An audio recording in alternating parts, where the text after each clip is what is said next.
আগামীকাল বৃহস্পতিবার ঈদের দিন দেশ জুড়ে একযোগে মুক্তি পাচ্ছে 4টি ছবি। এগুলো হলো শামীম আহমেদ রনির রানা পাগলা দ্য মেন্টাল, মুহাম্মদ মুস্তফা কামাল রাজের সম্রাট, যৌথভাবে জয়দেব ও আব্দুল আজিজের শিকারী এবং বাবা যাদব ও জাকির হোসেনের বাদশা।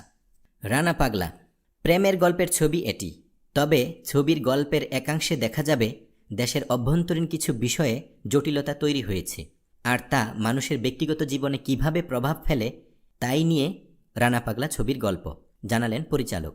রানা পাগলা আগামীকাল ঈদের দিন দেশের 150টিরও বেশি প্রেক্ষাগৃহে মুক্তি পাচ্ছে। এ ছবিতে অভিনয় করেছেন শাকিব খান, তিশা, আঁচল, পড়শি, মৌসুমী হামিদ, মিশা সওদাগর, সুব্রত, দেবাশিস বিশ্বাস প্রমুখ। ছবিটির জন্য গান লিখেছেন প্রসেন, রবিউল ইসলাম ও সমস্যের অলি। গানে কণ্ঠ দিয়েছেন সান, মোহাম্মদ ইরফান, সত্যজিৎ, পড়শি, অন্তরা মিত্র ও জোজো। সঙ্গীত করেছেন ভারতের ডাব্বু ও আকাশ। সম্রাট প্রায় 80টি প্রেক্ষাগৃহে মুক্তি পাচ্ছে সম্রাট সিনেমাটি। থ্রিল, অ্যাকশন ও রোমান্স নিয়ে এই ছবির গল্প। এতে অভিনয় করেছেন শাকিব খান, ইন্দ্রনীল, অপু বিশ্বাস, মিশা সওদাগর প্রমুখ।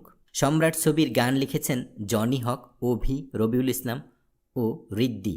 গানে কণ্ঠ দিয়েছেন সাদাব হাশমি, শক্রুজিৎ, আরফিন রুমি, ইমরান ও কোনাল।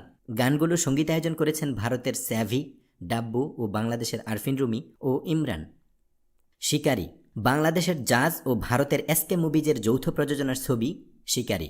একটি কিলিং মিশনের গল্প নিয়ে ছবির কাহিনী গড়ে উঠেছে। ছবিটি যৌথভাবে পরিচালনা করছেন ভারতের জয়দেব মুখার্জি ও বাংলাদেশের জাকির হোসেন। জাকির হোসেন জানিয়েছেন, দেশে শতাধিক প্রেক্ষাগৃহে মুক্তি পাচ্ছে শিকারী ছবিটি।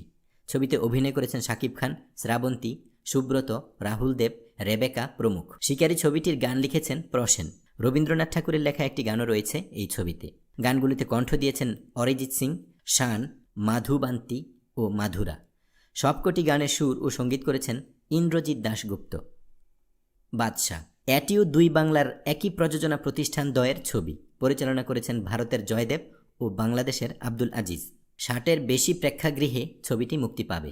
বাংলাদেশের পরিচালক জানিয়েছেন, রোমান্টিক কমেডি ধাঁচের গল্প নিয়ে ছবিটির কাহিনী। ছবিতে গান লিখেছেন প্রিয় চট্টোপাধ্যায় ও শুদ্ধ দীপাঞ্জন। বিডি হিটস চ্যানেলের পক্ষ থেকে সিনেমাগুলো দেখার জন্য সবার প্রতি বিশেষ অনুরোধ রইল। বিনোদন জগতের নিত্য নতুন খবরাখবর পেতে বিডি হিটস চ্যানেলটিতে সাবস্ক্রাইব করার জন্য আপনাকে আন্তরিক ধন্যবাদ।